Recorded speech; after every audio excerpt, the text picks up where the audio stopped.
But as Dar says, I need to find a way to package my content in a way that is unique to me and something that people can choose me for. Hello and welcome to my channel. I'm Maker, a freelance brand experience designer and consultant. And today's video, I want to talk about content making, especially on YouTube. Now, before we get started, I want to put a disclaimer out there. This video is not about how you can make YouTube content, tips and tricks, best practices, things to avoid.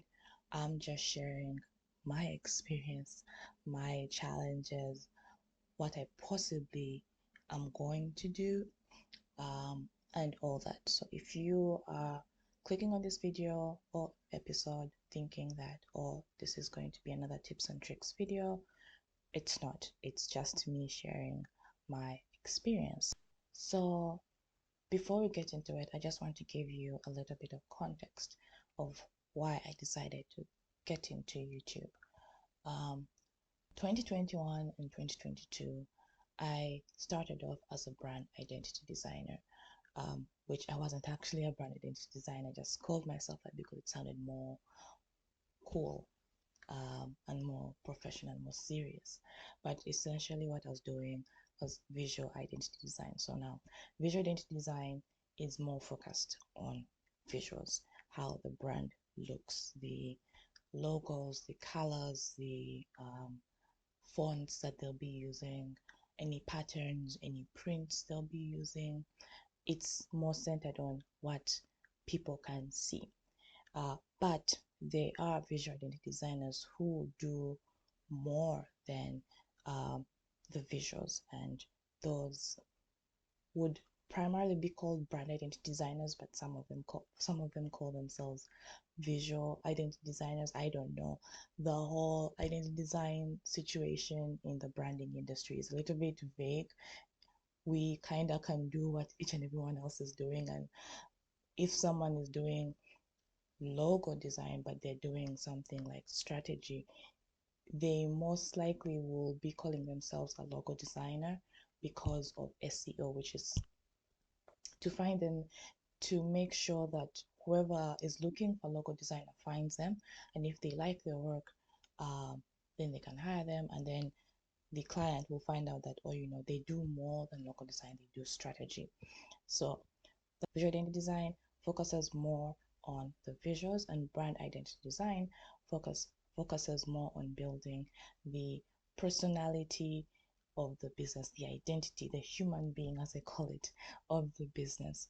So I was scared to start pitching myself as a strategic designer, or more a brand identity, an actual brand identity designer, and actually doing the brand identity design work. Because with design, you're not really focused on the business, your client's business results. You're more focused on helping them look professional, look good, look trustworthy. But with doing strategy, with doing brand identity, you're essentially building a human that your clients needs to trust, needs to look to. And I was scared that whatever solutions, whatever strategies I'd come up with for my client, or with my client, because I usually do a whole collaborative process, would not work, because strategy is I don't say inconsistent. It's not as straightforward. You don't get results instantly. Sometimes you do. Sometimes I've heard stories of people getting results within 3 days, sometimes a week, sometimes a month, sometimes 6 months. So it's all dependent on the user, the market. You just have to be consistent until you see the results. If you don't see the results, usually the testing time is within 6 months, and then if nothing has worked, then they will revise the strategy and redo it again, and then start to put the practices in to see if they can get results for another 6 months. So it's essentially experimenting to see what works for you. And a lot of people, especially business owners, don't want that, because their business is their life. So to tell them that, oh, you're gonna see results within 6 months, can raise eyebrows. at least that's what I was afraid of. I was afraid of that. If I had to tell my client, especially if I had no like prior experience in strategy, that, oh, I'm not sure when you will get results. That would of course put me like on a I don't want to say blacklist, but my client would be like, oh, then why am I paying you if you can't guarantee that what I'm paying you for is not going to work until a certain time, or that um you're not sure if it's going to work, that this strategy may fail 3 months in, 6 months in, and then after that I have to pay you again for another strategy because whatever we've come up with so far hasn't worked or hasn't gotten the results that uh, I wanted. So I was scared of that. That's why in my second year, I didn't, I just continued doing visual identity design. Of course, I still called myself a brand identity designer because I was still incorporating a little bit of strategy into my process, so I could understand the business and brand my client wanted to build, and also um, help me with the designing process because strategy, at least right now, I can't really design anything. I can't design an identity system without a little bit of strategy, without knowing the whys and the story of um, the business owner, the business they want to build, the clients, what's going on in the market, and all that. I can't build a logo with just, oh, I want a nice logo for teens who are into fashion, because that won't help me. I won't be able to create something that essentially is nice, because what is nice to me wouldn't be nice to the client. So in my 2 years as a brand identity designer in quotes, uh, Instagram was my primary marketing tool. Now I'm going to come clean. Um, I have never been consistent with Instagram, just because, well, I can give several reasons. I don't know if the excuses, but I was always getting burnt out. I was always getting depressed and procrastinating, and I like associated that with burnout because suddenly, like, for like 2 months I would be posting consistently, and then for like 4 months I'm off because I can't get myself to focus on work. I'm always distracted. I'm always tired mentally and sometimes physically, even if I've not done anything. And it just felt like a lot. I felt overwhelmed with how much work, in quotes, how much work I had to do in order to get growth on Instagram. And if you do not know, Instagram then, I'm not sure about now because it's been a while since I've been on the app, is more focused on quantity and quantities. I mean, quality is also important, but you have to dish out a lot of posts in order for you to get seen. And the work I had to do is not work I wanted to do. And I know that's really odd because you have to do the work. If you want to see the results, you have to put in the work. There is no shortcutting it. And maybe that's the reason why I didn't grow, because I essentially was just posting. Well, I was just posting, yes, but I was not intentional about the posts I was sharing. I mean, until like my second year, third year, no, second year mostly, but my first year and like a few months within my second year, I was just posting to post, and then I would disappear for months at a time because I felt overwhelmed. I felt pressured to create content that I wasn't passionate about. um and I would compare myself to like designers within the same field who had started after me or the same time as me and were getting instant results. They had like thousands of followers, they had a lot of comments on their posts, and they're like mass producing, like, because if you look at brand identity design, logo design, brand design in a nutshell, um you if you look at the social media posts, especially Instagram, most of them have a lot of branding work, whether it's real client work or it's like concept work, passion projects, just to show their skill level. And most of them are dishing out of the passion projects, which maybe I'm the problem, I couldn't dish out like a passion project every week because it took me time. I'm self-taught. Maybe that's the reason, but I don't want to use that as an excuse because a lot of brand designers, brand identity designers, visual identity designers are self-taught. I've just remembered something. I need to clarify something. Um, I said in the beginning that in the first 2 years as a freelancer, I call myself a brand identity designer. I've just remembered that is wrong. In my first year, I called myself a branding designer, but then in my second year, I switched over to brand designer. So, brand identity design, brand designer, and then eventually brand experience designer and consultant. Um, so this year, my third year of being a freelancer, I remember it was with my client when I was wrapping up with my client earlier this year.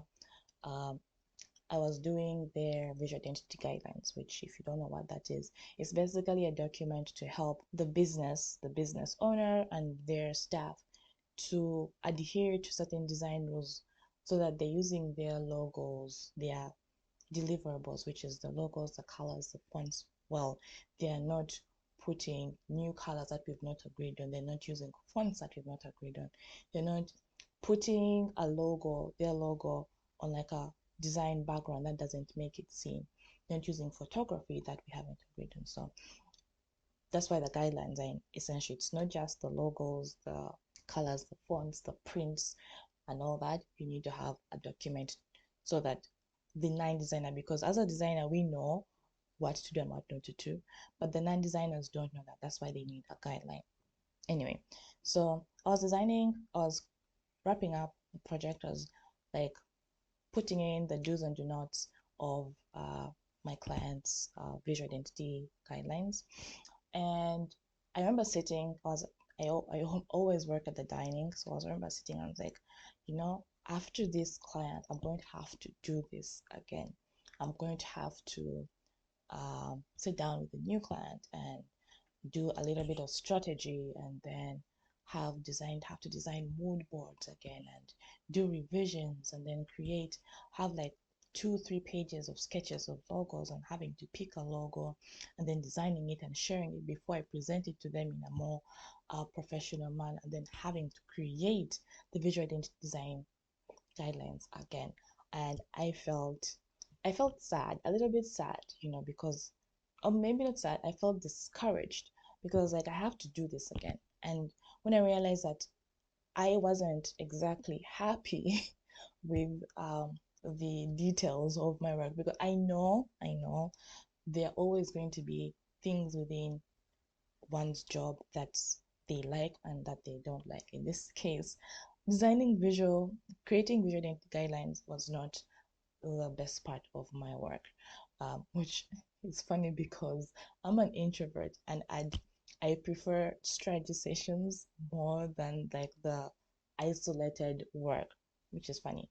Anyway, when I thought, I was like, you know what, maybe I shouldn't be doing this. Maybe I am killing off my own potential by being scared of doing something completely out of my comfort zone.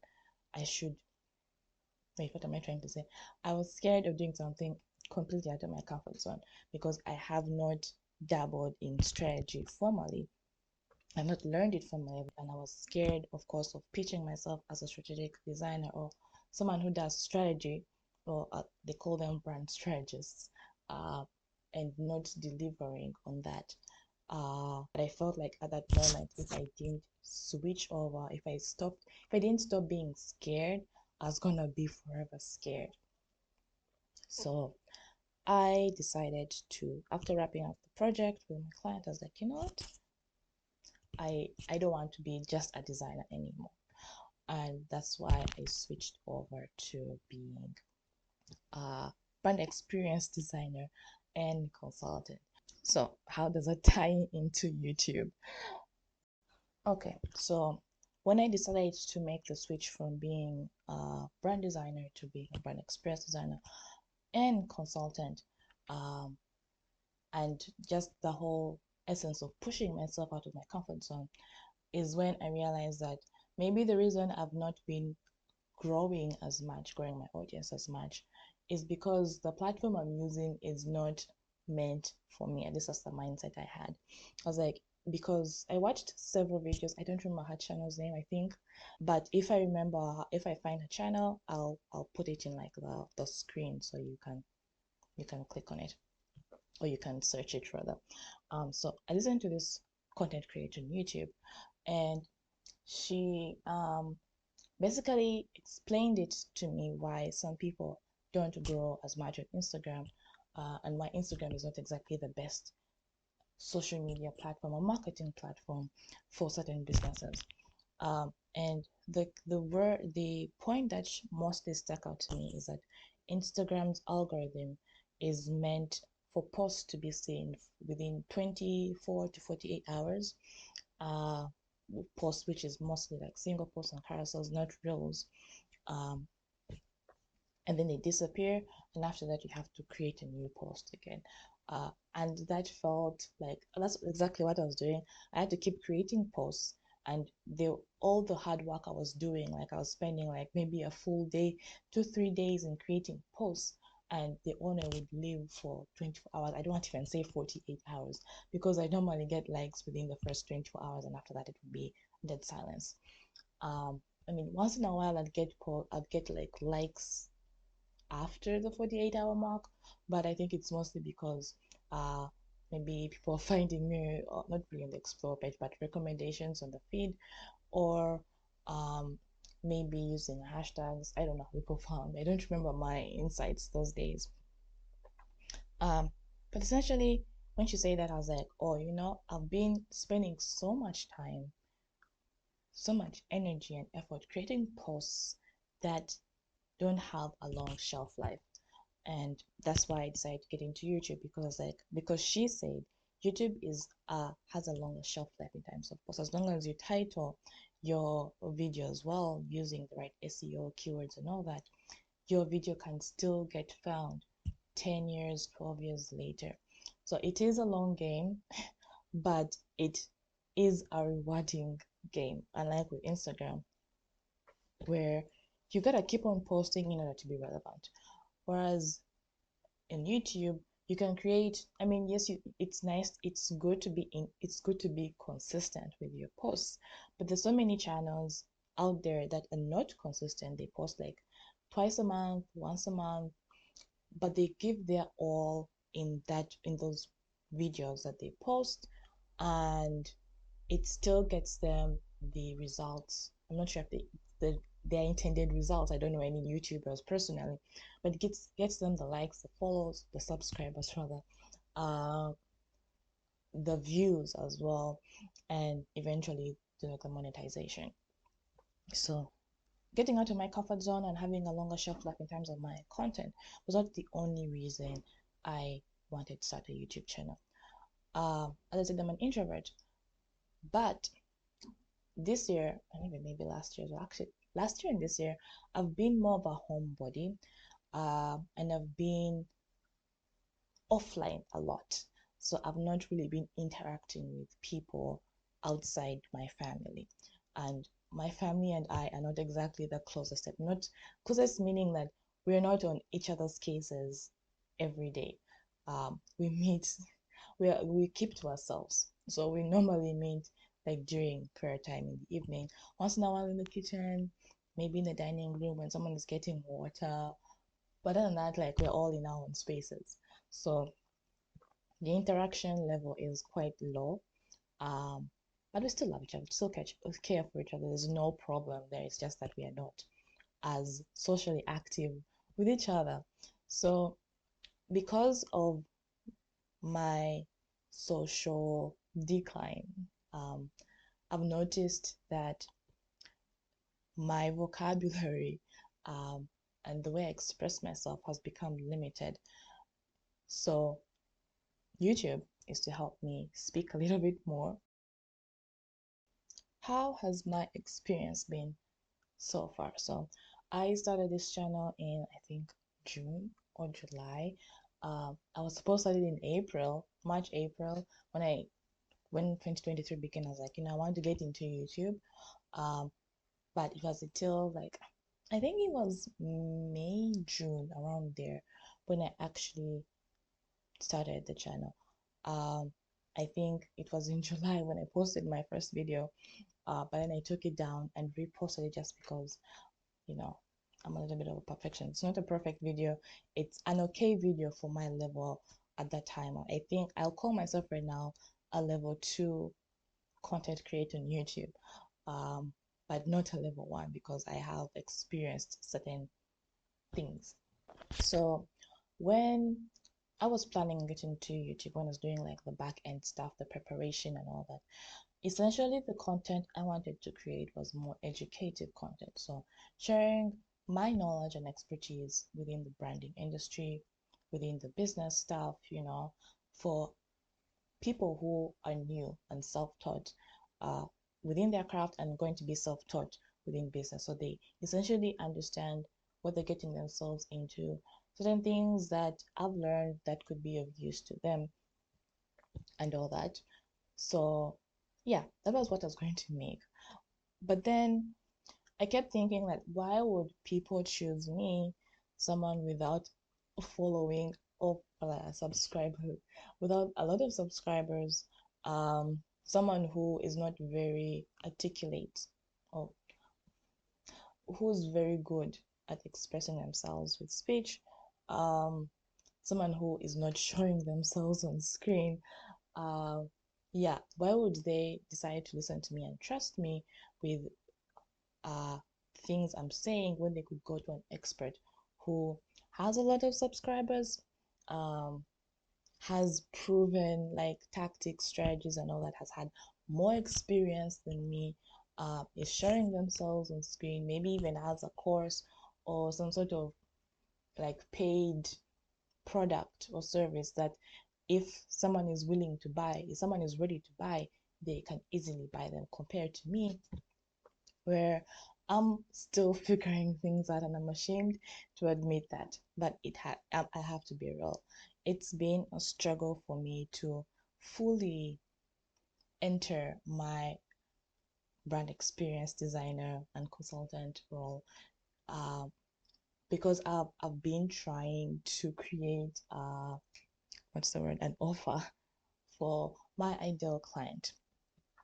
And yes, I have an offer right now, but it's not something that was an instant thing.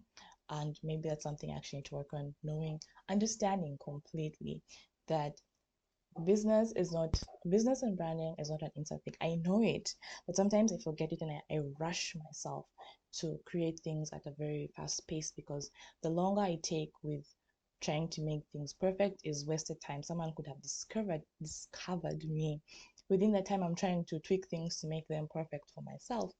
Um, and maybe they would have been listened to me. So I was unsure of the kind of content of the content I was making being listened to and heard, and actually pulling in subscribers, pulling people to be my subscribers and be part of my audience, my community.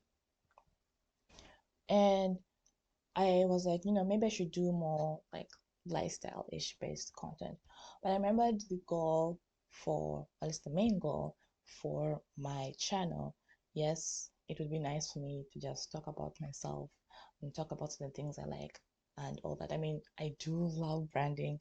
I do love the fact that, yes, I mean, I call myself a freelancer, but essentially what I'm doing is business. I do love it. Of course, I don't love it all the time, but I can't see myself doing anything else at the moment. Um, yeah, so the main goal was for me to market my business, in quotes, my services, share my expertise so that I can get clients, bigger clients, and maybe clients in the future because I am playing the long-term game, being able to still profit from my channel, whether it's with clients, whether it's with subscribers, whether it's with monetization. um 3 years, 4 years, 5 years down the road. So yeah, when I thought about doing more lifestyle based content, I mean, I can still incorporate lifestyle and business and branding together, but I always have to think back on my goal is whatever content I'm creating aligned with the goals I have for this channel. So here is like the gist of the advice, the tactics, the strategies that I've heard from a lot of like people who've been on YouTube for a very long time, or people who have experience in like creating content on YouTube. So from I think they're called the Think channel. Essentially, the Think channel and Sun from authentic as FUCK. I'm a Christian, so I know I know I'm not expressing the F word. I'm not sure if I'm supposed to use the F word. So authentic as FUCK. I'm sure you know what that means. The son from Authentic as FUCK podcast. I was listening to him last week, and he essentially was saying the same thing, or some of the same thing as Sean from the Think channel. The Think channel is more so catered for people who are trying to get into YouTube, and then Sun and his podcast is more of a coaching style situation. So he coaches people within his community, and I think even out of his community, I'm not sure yet, but within his community, he coaches them and helps them to like whatever issues they have. Um, so they essentially say the same thing. They were like, create more videos, especially when you're starting out. Create more videos so that you know what is working, what isn't working, what you're good at, what you're not good at, what people are listening to, what people don't care about, what you align yourself with, what you don't want to align yourself with. So having the experience, putting out content and just making sure it's more of a learning process, especially if you do not know what you want to put out. If you're not sure how you want to be perceived, what kind of brand you're trying to build, what kind of content you're trying to make, just create a lot of content. Maybe create more long form content, like create one, let's say an hour video, and then break it down into like shorts and share that out for people to like listen to you, so you can grow uh, a following, a subscriber list. Yeah, that was the advice the advice I was following at the start. I created 3 videos. I haven't posted the other 2, but I created 1 video and created like 2 shorts from it. But then um there's this channel called Dar Lucy. I hope I've said his name well. I'll put his name on the screen. But yeah, I listened to him this week, and he basically said, well, what I understood from it was how you package your videos is what gets people to listen to. Yes, thumbnails are important, as Sean from the Think channel says, and also creating as much content as possible so that people see your content, people know you exist, at least even if you don't have like a solid like brand yet, at least they're able to know you exist. But then I don't say I'm sure what kind of content I want to create, because maybe whatever content I want to create is not the content I'm meant to create, which basically ties into, I think his name is Ali. I'll put his channel name on the screen again. But essentially, his story was like, when he started on YouTube, he was posting songs with his friends, music with his friends, um, and I don't remember what else he posted. I think he said he's been on YouTube for 10 years. I don't remember exactly, but the kind of content he's making now, which is more self-development content, was not the content he started with. And the reason why he essentially changed his content is because people weren't responding to the content he was making. So I can understand the whole creating as much content as you can with maybe different genres, maybe lifestyle, maybe business, maybe branding, maybe fitness and all that, to gauge what the community wants to hear from you. Of course, make sure that there are things that you actually like, because you don't want to create something that you don't like, or maybe something you are not as into, and then you get a lot of views and people expect you to make that kind of content, and then you make something else that you actually like and you don't get the response that you want. That's my tip. That's my advice. Take it or leave it. Um, so I'm currently in a dilemma, or maybe not really a dilemma. I am recording this with the intention of posting it, um, just because I want to document a little bit of the planning stage. You're not gonna see anything. I'm sorry. I'm not comfortable showing myself or my surroundings on camera, but yeah, essentially I want to document whatever journey I'm going through. Right now, of course, I wanted to share more business, more branding style content, but I have to also to keep in mind that whatever I'm sharing is stuff that I've learned from the people, my ideal clients or my ideal audience are going to listen to the experts. So I need to find a way to package my my content, as Dar says. I think his name is Dar. I'm so sorry if I'm butchering your name, but as Dar says, I need to find a way to package my content in a way that is unique to me and something that people can choose me for. But then there's also this issue of whatever content I share may not be the content that people would want to listen to me for. Yes, so I may want to share branding and business style content, but maybe my client would like to hear about my stories of a freelancer, more freelance personal style content.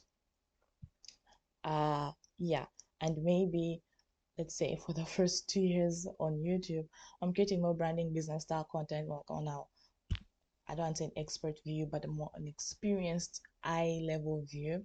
But then when I create a more like, let's say, day in the life or thoughts of being a business owner or freelancer, um, then I'll get views, and then I'd realize, oh, people want to hear more of my side of the story rather than hearing it from an objective view. Yeah, so I have to keep that in mind, that whatever content I'm creating may not get the response I want it to create. And also the whole dishing out content as much as possible, which I'm saying sharing content as much as possible. Um, I'd want to do that. I mean, I I tried to do shorts, like, I follow the food channels. I don't remember their names, but they're people, I think Indonesians. I'm sorry if I think they're Indonesians or somewhere within Southeast Asia, and they create like food content. Like they do a video creating like certain food, whatever food they're doing or whatever food they're eating, and then they put like a voiceover, and shorts are only like 1 minute. And I can't do that. I mean, I'm capable of doing that, but I, as I said, I'm not very articulate. I'm not very good at expressing myself with speech to the point where I'm comfortable with doing like a 1 minute voiceover, 1 minute short video. I try to do that, but I have a lot to say. And yes, it's possible for me to break it down. It all comes with experience and doing it, practicing and seeing if it works for you and if it doesn't work for you. I think it's possible for me to do a 1 minute video.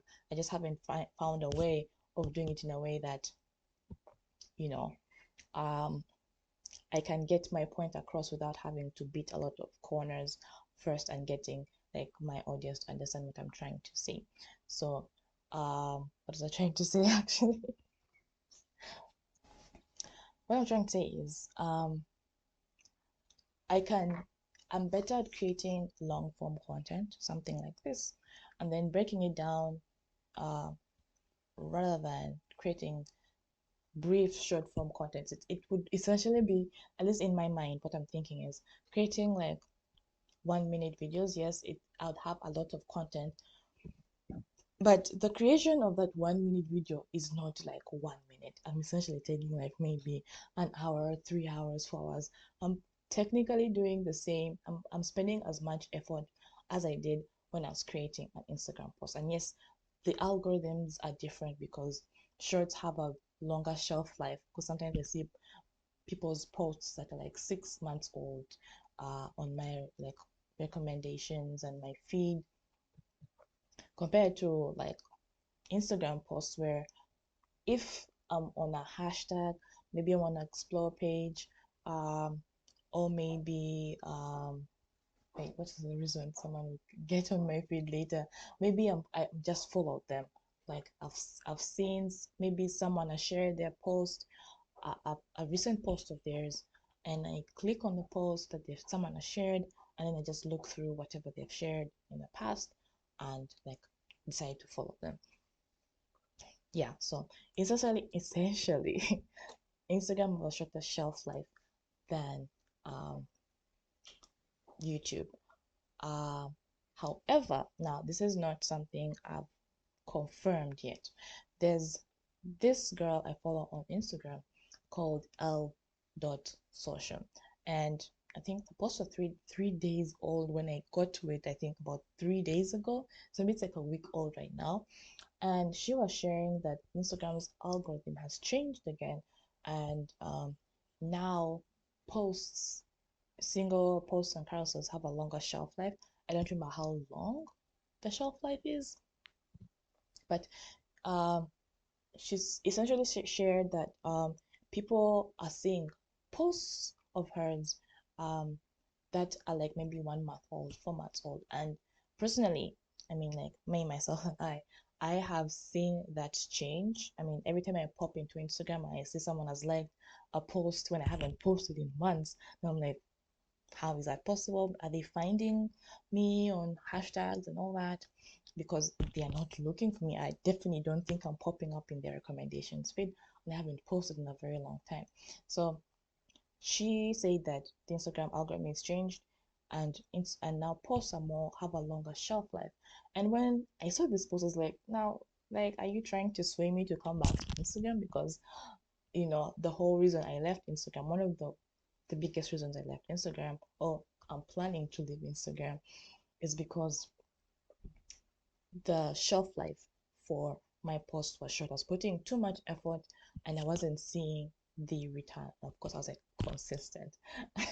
So I can't really blame the algorithm for it. As I also I had a, I was at fault in that situation. But then I was like, you know what? No. Um, yes, maybe Instagram, the algorithms have changed, and maybe right now I'm like, you know what, I'm not going to completely give up on Instagram, but I'm not going to completely focus on it. I am dedicated to trying to make YouTube work for me as a marketing platform and as an audience building platform. uh, I don't yet know. I mean, I know I'm going to share several posts in not right now, but like I'm going to share several genres, or maybe not even genres, but sub-genres within like one whole umbrella, to see what people gravitate to. Of course, I know I have to be consistent, and I have to push out the same content for me to gauge whether people actually like this genre or not. It's not like a one video thing. Which, as I said, I have to get into that mindset that results are not instant. It's something I know at the back of my mind, but sometimes I forget and rush myself, and I'm impatient. So I hope this video has not confused you a lot. I think it's actually the best recorded um, episode I've recorded thus far, because normally I'm all over the place. I think I've done a good one. Maybe I'm hyping myself up, and when I listen back to it, I'm going to be like, oh gosh, this is embarrassing. I mean, technically it's all embarrassing because I'm still level 2 content creator on YouTube. But yeah, I hope it has made sense. What kind of advice is out there? The dishing out a lot of, sharing a lot of content, or creating 1 or 2 or 3 long form videos and just breaking them down into several shorts and then sharing them, which is by the Think channel and Sun from Authentic as FUCK podcast. And then the whole packaging your video in order to look attractive, in order to stand out, in order to get chosen by Dar, Lucy, and then knowing in the back of your mind. I mean, everyone's experience is going to be different, definitely, because someone may like create like very many short form videos, not short form like in shorts, but like let's say 5 minute, 6 minute, 10 minute videos. They're not breaking down their videos into shorts like how Sean from the Think channel is advising, and they're still getting the results that they want. But in the back of your mind, from Ali, I think his name is Ali. If his name is not Ali, I'm gonna feel bad when I actually look up and find his name. But if his name is Ali, thank God. If it's not, I'm so sorry. But Ali, his experience was the kind of content he was sharing was not the content that people were gravitating towards. So the content that he got chosen for many years later. So I have to keep that in the back of my mind, and I want you to also keep that in the back of your mind, that whatever you're sharing, other people are probably sharing it, but how you package it is going to be what makes you stand out. Um, and if you're starting out, I think it's, as Sean says, it's best to uh, put out a lot of shorts out there. The easiest way to put shorts is creating like a long form video and just breaking it down to the recording shorts and voiceovers, and like short form, and maybe editing a video into like a 1 minute clip. At least that's what I think. Yeah. So I hope this episode resonated with you, especially if you are a new YouTube content creator, or someone thinking about getting into YouTube content creation. As I said, I'm also still figuring things out. So maybe a few months in the future, I'll share the results of my efforts, what kind of things I did, and what kind of results I got. No promises though. Yeah. So I hope this episode resonated with you, and